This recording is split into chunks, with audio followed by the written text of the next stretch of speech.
Greetings to you all. இன்றைக்கி நாம் பலூனில் ஒரு சிம்பிளாக ஃப்ளவர் பிரேஸ்லெட் எப்படி செய்யுதுன்னு பார்ப்போம். பாருங்கள்,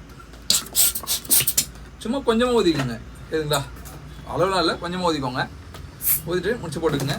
போட்டுட்டு பாருங்கள், லைட்டாக அப்படி மடக்கிட்டு சரிங்களா, சும்மா இந்த அளவுக்கு முறிக்கோங்க.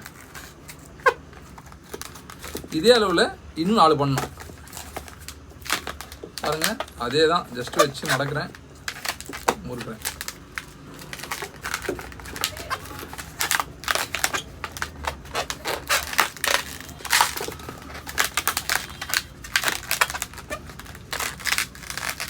சரிங்களா? ஜஸ்ட் மடக்கி முறுக்கிறேன், அவ்வளோதான், வேறு எதுவும் பண்ணல.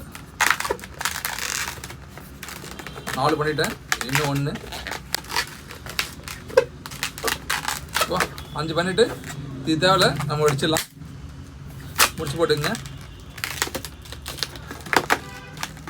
ஓகேவா? இப்போ பாருங்கள், இதை ரைட்டாக அப்படி அட்ஜஸ்ட் பண்ணிக்கோங்க, ஃப்ளவர் மாதிரி. ஓகேவா? அட்ஜஸ்ட் பண்ணிட்டேன்னா பாருங்கள், இன்னொரு பலூனு நான் கோல்டு கலர் எடுத்துகிட்டு ஜஸ்ட் இங்கே பாருங்கள், கொஞ்சம் ஊதிக்கோங்க. ஓகேவா? ஊதிட்டு முடிச்சு போட்டுங்க. போட்டிங்களா? இப்போ என்ன பண்ண போகிறோம், இங்கே பாருங்கள், பட்டர்ஃப்ளை ஆண்டர் செஞ்சாலும் அதே தான். இழுத்துட்டு பேக்கில் அழுத்துட்டு ஃப்ரண்ட்டில் ஏற கொஞ்சம் லைட்டாக ரிலீஸ் பண்ணிங்கன்னா ஃப்ரண்ட்டில் வந்துடும். அடுத்துங்களா? இதே போல் வந்துடும். இப்போ இதை நீங்கள் அழுத்திக்கோங்க. வந்துட்டு இப்போ இந்த இடத்த அழுத்தி பிடிச்சிட்டு பாருங்கள், இதை முடிச்சு போட்டுருங்க. முடிச்சு போட்டிங்கன்னா யார் இங்கே அப்படியே நின்றோம், இங்கே நின்றோம்.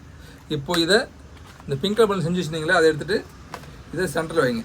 சரிங்களா? இங்கே பாருங்கள், சென்டரில் வச்சுட்டு இதை இழுத்து அப்படியே நான் முறுக்கி விட்டுறேன். சரிங்களா? அவ்வளோதான், முறுக்கி விட்டு இதை எடுத்துக்கோங்க. பாருங்கள், கையில் பிரேஸ்லெட்டு, அவ்வளோதான். இப்படி வச்சுட்டு இதை சுற்றி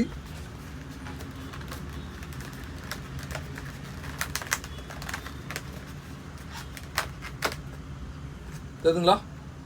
அழகாக இருக்கா? ஸோ லேடிஸ்லாம் இல்லை கிட்ஸ்லாம் பண்ணிட்டா அழகாக இருக்கும் பார்க்குறதுக்கு. கையில் போட்டுக்கலாம். பாருங்கள், ஒரு வாட்ச் மாதிரி வேஸ்ட் பண்ணிக்கலாம், ஒரு பார்ட்டிக்கு யூஸ் பண்ணலாம். நல்லா இருக்கா? தேங்க்யூ.